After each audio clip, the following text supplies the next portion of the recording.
Hello guys, welcome to our YouTube channel cinema critic. ఈ వీడియోలో మనం రాజుగారి అమ్మాయి, నాయుడు గారి అబ్బాయి తెలుగు మూవీ రివ్యూ చూద్దాం. ఇక మూవీ విషయానికి వస్తే ఈ మూవీ 2024లో రిలీజ్ అయింది అండ్ ఇప్పుడు 2 hours 27 minutes రన్ టైంతో అమెజాన్ ప్రైమ్లో రెంట్కి స్ట్రీమ్ అవుతుంది. ఇక మూవీ చూశాక నా ఒపీనియన్ చెప్పాలంటే అస్సలు నచ్చలేదు గైస్. ఇంకా డీటెయిల్గా ప్లస్ అండ్ మైనస్ పాయింట్స్లో డిస్కస్ చేద్దాం.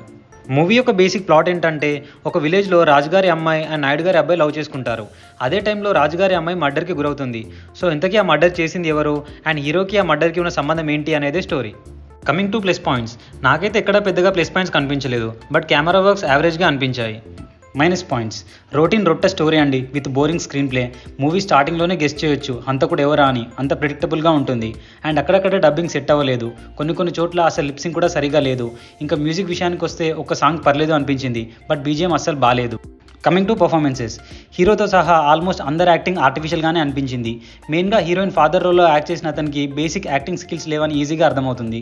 ఫైనల్గా మూవీ కంక్లూజన్ ఏంటంటే, a boring movie with ultra liking screenplay. నాకైతే నచ్చలేదు గైస్. నేనైతే better to skip and save your time అనే చెప్తాను. అండ్ మూవీ ఫ్యామిలీతో చూడలేం, సెకండ్ సాంగ్లో రొమాన్స్ అండ్ లిప్లాక్స్ ఉన్నాయి. సో ఇది అండి రాజుగారి అమ్మాయి అండ్ నాయుడు గారి అబ్బాయి మూవీ రివ్యూ. మీకు గనక మా రివ్యూ నచ్చినట్టయితే please subscribe to our cinema critic channel, so that next movie review చేయడానికి మాకు కాస్త ఎంకరేజింగ్గా ఉంటుంది. Thank you. నెక్స్ట్ మూవీ రివ్యూతో మళ్ళీ కలుద్దాం. By by, take care.